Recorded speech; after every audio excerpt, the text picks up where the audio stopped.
Halo semua, selamat datang di channel ini. Video kali ini kita membahas mekanisme pengangkatan honorer menjadi P3K pada tahun 2024 ini. Informasi selengkapnya ditonton secara lengkap video ini.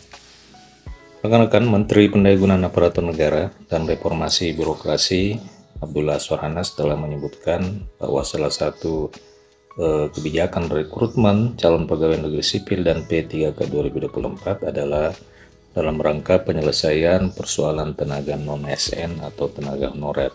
Diketahui bahwa penataan tenaga honorer itu sesuai dengan Undang-Undang Nomor 20 Tahun 2023 tentang Aparatur Sipil Negara, di mana disebutkan di dalam regulasi ini bahwa pegawai non-ASN itu setidaknya wajib diselesaikan penataan dan penyelesaiannya paling lambat pada bulan Desember tahun 2024.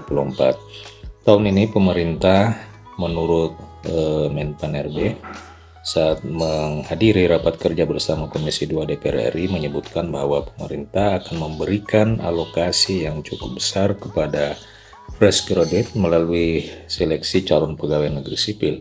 Sedangkan untuk seleksi pegawai pemerintah dengan perjanjian kerja atau seleksi P3K menjadi fokus utama pemerintah untuk melakukan penataan pegawai non-ASN, sehingga 100% formasi P3K akan dibuka untuk pegawai non-ASN di instansi pemerintah.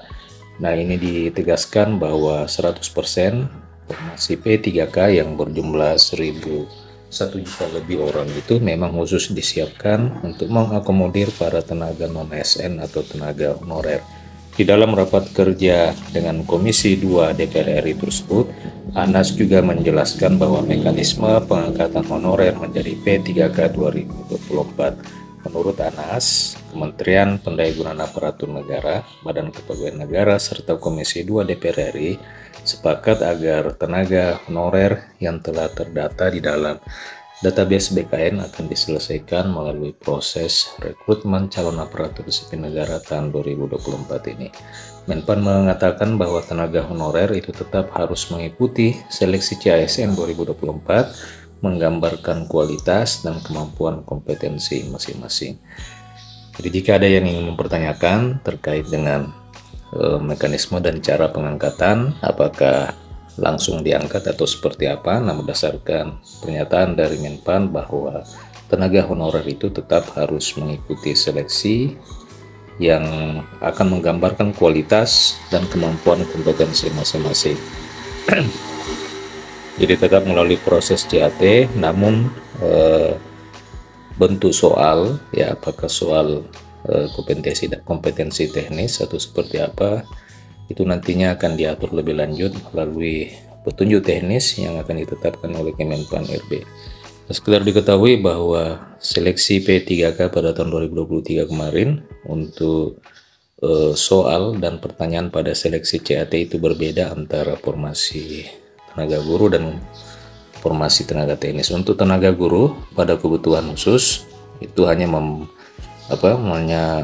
terdiri dari soal-soal studi kasus, ya, jadi tidak ada kompetensi teknis, akan tetapi hanya merupakan soal SJT, ya, social judgment test atau studi kasus, sehingga mungkin saja persoalan seperti ini nantinya akan diterapkan pada formasi tenaga teknis.